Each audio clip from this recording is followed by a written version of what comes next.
Spoils of War is one of the main game modes in Century Age of Ashes, so let me tell you some of the things I picked up on that helped me perform better in this game mode.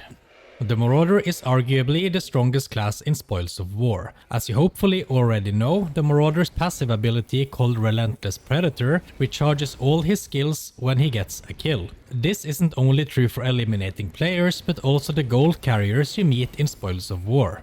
This means you can move from target to target, whether it be a player or a gold carrier, resetting your skills on each kill. If you're playing in teams and want to use some big brain strats, try to leave the final hit on the gold carriers for your Marauder friends. It requires a bit of coordination from both of you, but it might pay off in the end. Windguard's power called Salvation Surge also gets an alternative use in Spoils of War.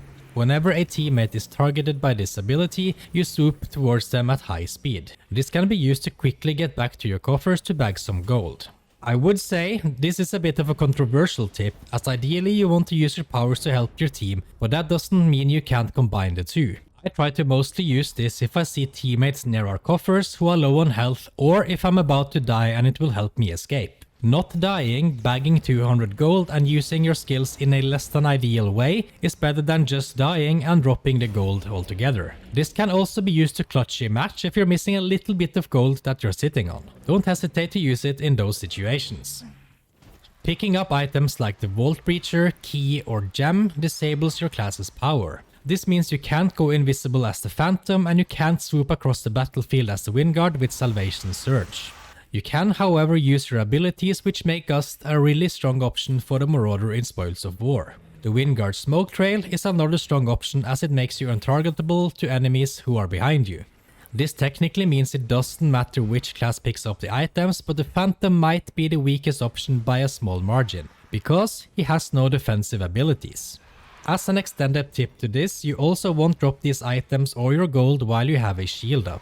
Items and gold are only drop if you take damage to your health. This means you should always be on the lookout for shields before picking up these important items. If you take even a single point of damage to your health, the items are dropped. It also means that Windguards should be doing all they can to Salvation Surge whoever is carrying an item to extend their shield. Remember that the Salvation Surge shield stacks on top of any other shield that your teammates have.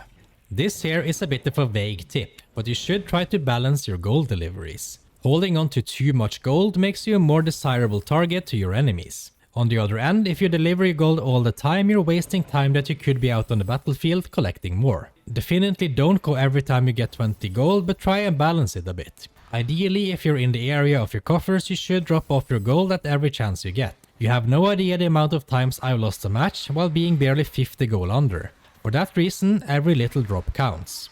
But not too much. This last one here might be a waste of time and a no-brainer, but it actually took me a little while to notice that you can see your enemy's gold count. I was busy focusing on all the other symbols and things happening on the screen that I totally missed the gold count. It's a little embarrassing.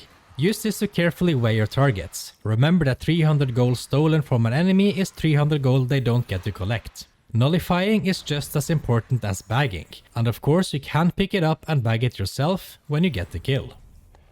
If you need more tips about Century Age of Ashes, you should watch this video right here, right now, to help you get even better at the game. See you in the next one.